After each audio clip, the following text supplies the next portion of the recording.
The Republic of Kenya is a constitutional democracy. It is a country governed by the rule of law. The parameters within which the country is governed are well set out in the Constitution. We have elected and appointed leaders. All leaders in the Republic of Kenya who are elected swear to uphold the Constitution.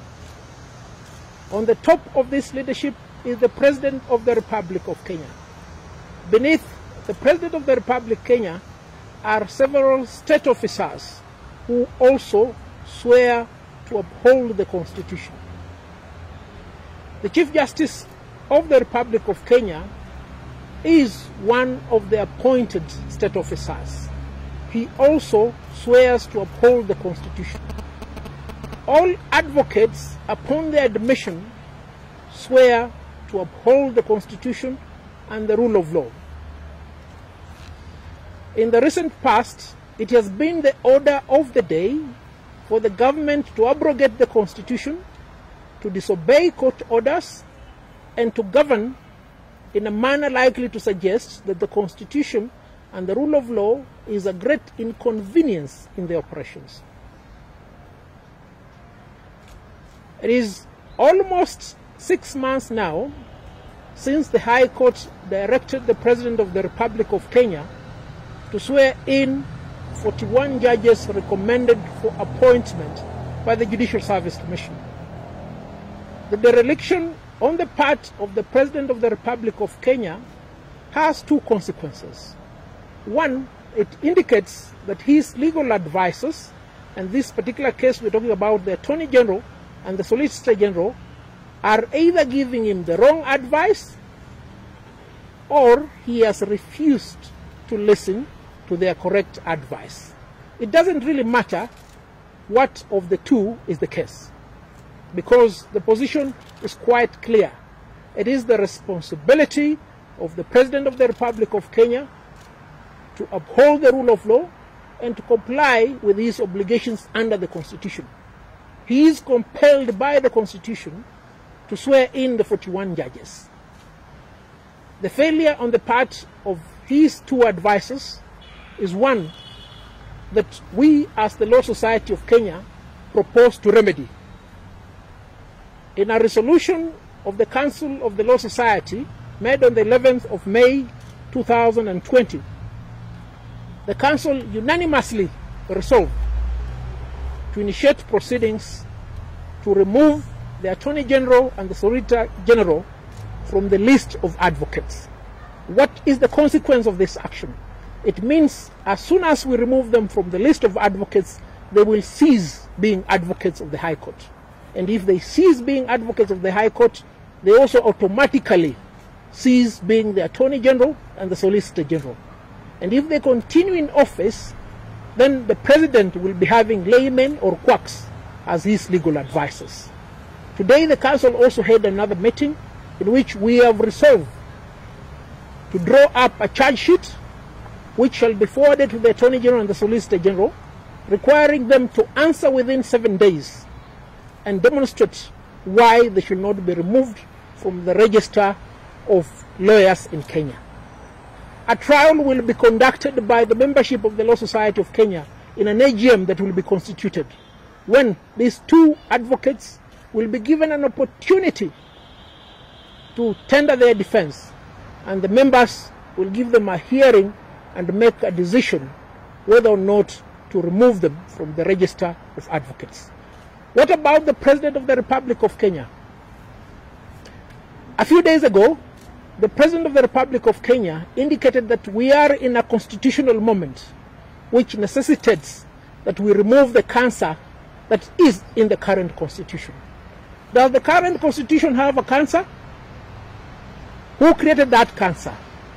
You see, Kenyans, we need to be honest with ourselves. It took many years for us to arrive at the constitution that was promulgated in 2010. Now we're being told there is need for us to remove the cancer. No, there is no cancer. There is an attempt here to remove the brain from the body. And the brain is the transformative progressive constitution that we have. And we must say this without any fear of contradiction. The government of President Uhuru Kenyatta has been built on the foundation of disobedience of court orders.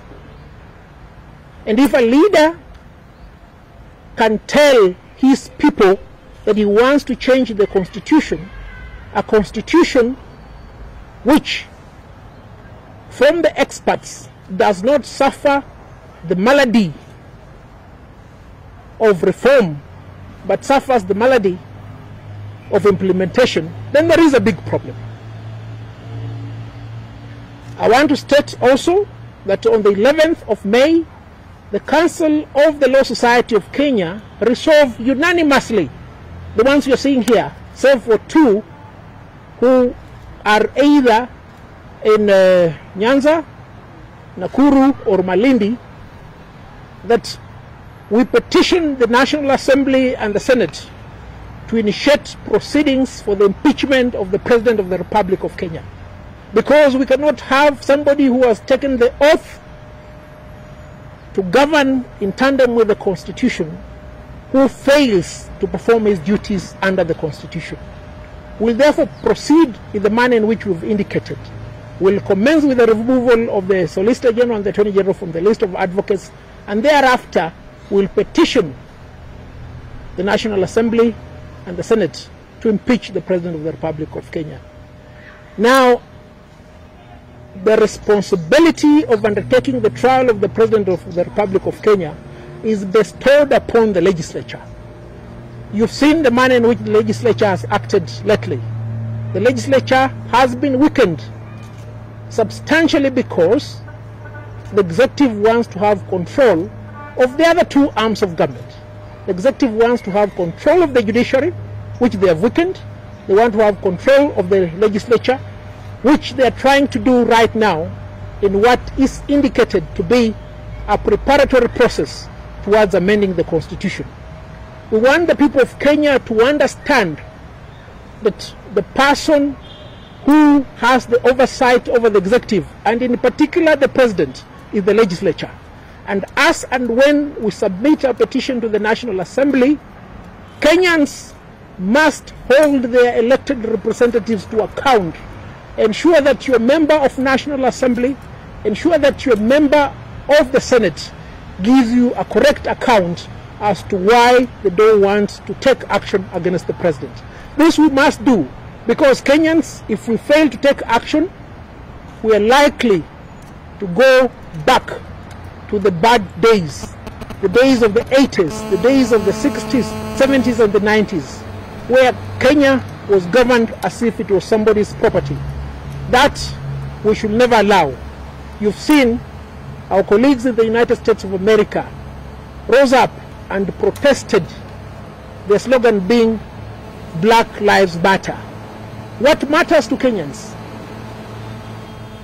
Are you satisfactorily benefiting from the Constitution? Are the leaders performing their duties? That is where we are right now. We want our leaders to perform their duties. That is our resolve as the Law Society of Kenya.